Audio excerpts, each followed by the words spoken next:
تو آج ہم ایک بہت بہت پرانے سوال کو چھیڑ رہے ہیں، ہے نا؟ کہ افلاطون نے اپنی کتاب جمہوریہ میں جس مثالی ریاست کا نقشہ کھینچا تھا، ہم، کیا وہ سچ میں صرف ایک فلسفیانہ خیال تھا؟ ایک ایسا شہر جو بس باتوں میں ہی بن سکتا تھا، یا کچھ حقیقت بھی تھی اس میں؟ جی بالکل، اور یہ سوال بہت اہم ہے۔ اچھا، کیوں اہم ہے اتنا؟ دیکھیں، اس لیے کہ یہ صرف سیاست کی بات نہیں ہے، یہ تو افلاطون کے انصاف، علم اور وہ انسانی فطرت کے بارے میں جو بنیادی خیالات ہیں نا، ان کو سمجھنے کے لیے ضروری ہے۔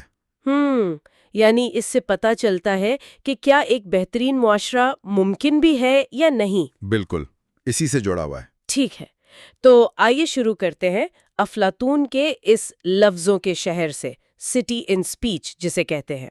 ہمارے پاس جو مواد ہے اس میں کہیں ذکر ہے کہ شاید افلاطون خود بھی نہیں سمجھتا تھا کہ یہ پوری طرح بن سکتا ہے۔ جی، یہ بات کافی حد تک درست معلوم ہوتی ہے۔ تو پھر مقصد کیا تھا اس کا؟ کیا صرف ایک آپ کہہ لیں نظریاتی پیمانہ سیٹ کرنا تھا جس سے باقی ریاستوں کو پرکھا جا سکے؟ اصل معنی کو سمجھنا۔ اچھا۔ اس نے ایک مثالی شہر بنایا کاغذ پر، جہاں ہر چیز اپنی ٹھیک جگہ پر ہو، تاکہ انصاف کا اصول پوری طرح واضح ہو جائے۔ اور اس کی بنیاد وہ روح کی تقسیم والے نظریے پر تھی؟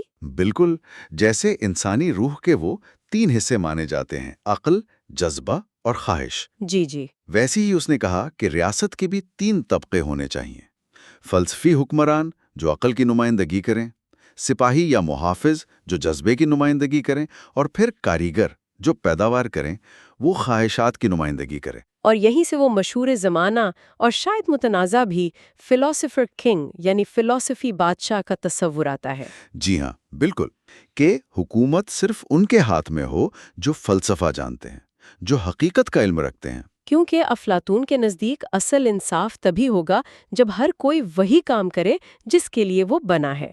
بالکل، اور فلسفی حکمران چونکہ وہ خیر یعنی دی گڈ کے تصور کو سمجھتے ہیں، وہی ریاست چلانے کے اہل ہیں۔ یہ صرف قابلیت نہیں بلکہ ایک اخلاقی ذمہ داری بھی تھی۔ یہ سننے میں تو بڑا منظم لگتا ہے، ایک دم پرفیکٹ سسٹم، لیکن وہیں سے پھر سوال اٹھتے ہیں جو ہمارے مواد میں بھی ہیں جی، کہ کیا یہ ریاست حقیقی انسانوں کے لیے تھی؟ ہم جیسے لوگ جن میں جذبات ہیں، کمزوریاں ہیں، خواہشیں ہیں، کیا یہ ماڈل ان چیزوں کو نظر انداز نہیں کرتا؟ بالکل درست کہا آپ نے۔ یہ سب سے بڑی تنقید ہے افلاطون پر، کہ وہ اتنا آئیڈیلزم میں چلا گیا کہ انسانی فطرت کی جو حقیقت ہے اسے بھول لیا۔ اور ارسطو کی تنقید بھی تو تھی اس پر، خاص طور پر وہ نجی ملکیت اور خاندان ختم کرنے والی باتیں۔ جی ہاں، ارسطو نے ان نکات کو ناقابل عمل کہا تھا۔ اور ایک اور بڑا مسئلہ جو آج کل بہت اٹھایا جاتا ہے وہ یہ کہ کیا افلاطون کا نظام جمہوریت کے خلاف تھا؟ ہاں، یہ تو واضح لگتا ہے، کیونکہ طاقت تو صرف چند فلسفیوں کے پاس تھی، عوام کی تو کوئی رائے ہی نہیں تھی اس میں۔ بالکل، وہ عوام کی حکومت کرنے کی صلاحیت پر صاف صاف شک کرتا تھا، اس لیے جدید جمہوری معیاروں پر یہ پورا نہیں اترتا۔ تو اگر یہ شہر بن نہیں سکتا تھا اور آج کی جمہوری اقدار سے بھی میل نہیں کھاتا، تو پھر ہم آج بھی جمہوریہ کو کیوں اتنی اہمیت دیتے ہیں؟ کیوں پڑھتے پڑھاتے ہیں؟ کیا فائدہ؟ یہ بہت اچھا سوال ہے۔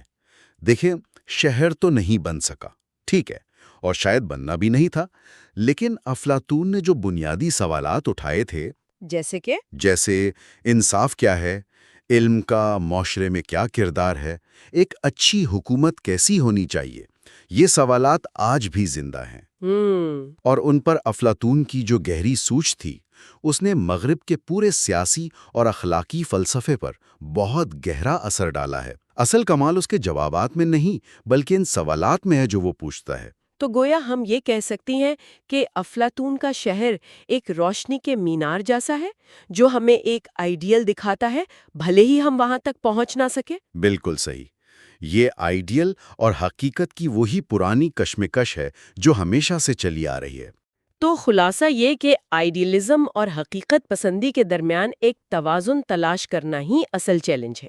جی، اور اسی نقطے پر بات ختم کرتے ہوئے ایک آخری سوال چھوڑ جاتے ہیں جو ہمارے مواد سے ہی نکلتا ہے۔ جی۔ اگر افلاطون کا مثالی شہر کبھی حقیقت نہیں بن سکا تو کیا اس کا خواب، ایک مکمل انصاف پسند اور عقلی معاشرے کا خواب، آج بھی ہمیں سوچنے پر مجبور کرتا ہے؟ کیا یہ اب بھی ہمیں بہتری کی طرف کھینچتا ہے؟ یہ واقعی ایک گہرا سوال ہے، اس پر سوچنا چاہیے۔ شاید یہی افلاطون کے فلسفے کا اصل مقصد تھا۔